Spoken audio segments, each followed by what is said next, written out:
Kan tidak mungkin kalau misalkan anak itu akan berjalan sedangkan salah satu dari sisi tubuhnya itu mengalami kelemahan.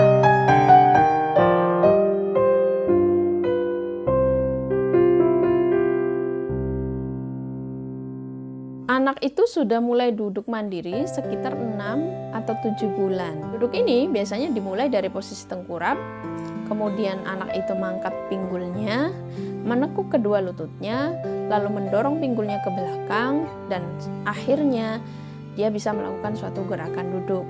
Nah, kemampuan selanjutnya dari duduk ini adalah kemampuan dari tiduran ke duduk.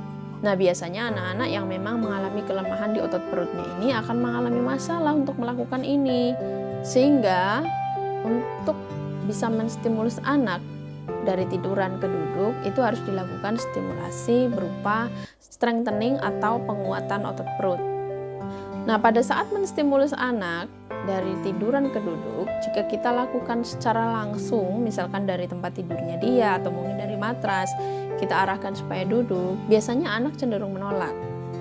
Ya, makanya kita bisa lakukan dengan cara di bola gym. Kenapa di bola gym? Karena di bola gym ini sedikit meringankan dengan adanya lengkungan dari bola itu sendiri. Kalau di permukaan datar, anak mengalami kesulitan. Dari posisi 0 dia tiduran, kemudian dia harus duduk. Akan tetapi pada saat di bola gym, kita bisa memanfaatkan dari lengkungan bola ini yang akan memudahkan anak. Nah, bagi orang tua di rumah, supaya anak mau itu melakukan suatu gerakan dari tiduran ke duduk, lakukan stimulasinya di atas bola gym dengan cara posisikan anak terlentang terlebih dahulu, kemudian arahkan anak untuk miring ke satu sisi, ya, kita pegang tangan di satu sisi. Setelah itu arahkan dia untuk bisa menahan dengan sikunya pada saat dia mau bangun, sedangkan kakinya bisa kita pegangin, dijadikan sebagai porosnya, ya. Lakukan ini secara terus menerus sambil kemudian kita juga melakukan manipulasi terhadap bolanya, ya. Jadi bola bisa saja kita geser-geser sesuai dengan kebutuhan kita untuk menstimulus anak, untuk memudahkan dia dari tiduran ke duduk.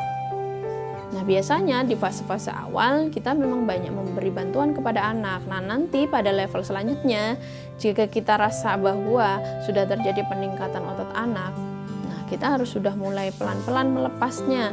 Mungkin kita hanya membantu memiringkan saja, dan pegangan kita juga mungkin hanya sebatas megang saja, tidak ikut mengangkat. Kaki juga tidak ikut memberikan suatu pegangan yang sangat kuat, jadi pegangannya ringan saja. Dengan adanya bentuk bola itu yang melengkung, maka itu akan sangat memudahkan anak untuk melakukan suatu gerakan dari tiduran ke duduk. Dan jangan lupa, latihan ini juga dilakukan pada sisi satunya, ya, jadi supaya matang dua-duanya. Nah, bagi bayi atau anak-anak yang memang masih mengalami masalah kelemahan otot di satu sisi, gerakan ini begitu sangat terlihat, ya.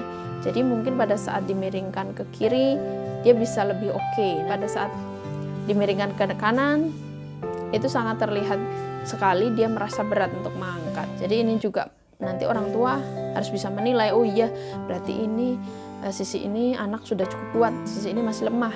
Jadi nanti hal ini bisa digunakan sebagai catatan bagi orang tua itu sendiri untuk kemudian melakukan latihan itu, memberikan dosis misalkan 2:1. Jadi di sisi kanan mungkin yang lemah kita beri latihan itu katakanlah 20 kali, ya. Yang sisi kirinya yang memang sudah cukup kuat, maka kita cukup memberikan 10 kali.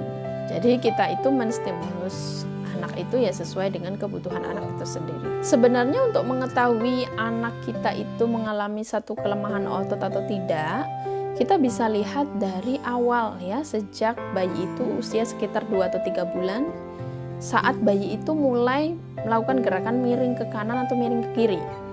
Nah, seorang ibu itu harus mengamati pergerakan anak ini. Apakah lebih sering memiring ke kanan, atau lebih sering miring ke kiri, atau dua-duanya secara bergantian.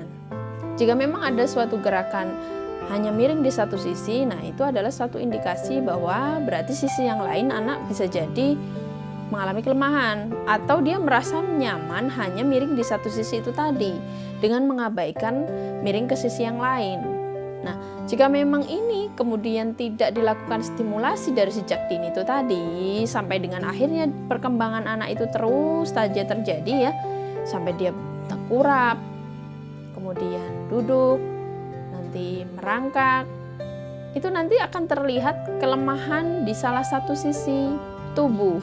Tidak mungkin kalau misalkan anak itu akan berjalan sedangkan salah satu dari sisi tubuhnya itu mengalami kelemahan, tentu itu tidak akan mungkin. Nah, sehingga nanti akan menghambat dari perkembangan anak itu sendiri. Sehingga sebagai catatan, saya berpesan kepada para orang tua untuk bisa mengamati bayinya, terutama dari usia 2 atau 3 bulan ya, ketika sudah mulai miring, kemudian tengkurap, dan selanjutnya itu nanti diamati apakah memang benar dua sisi. Jika memang hanya satu sisi, tentunya harus segera dilakukan stimulasi ke arah sisi yang lain. Kan tentunya tidak mungkin jika anak itu melakukan suatu gerakan motorik secara sempurna apabila terdapat kelemahan di salah satu sisi otot tubuh.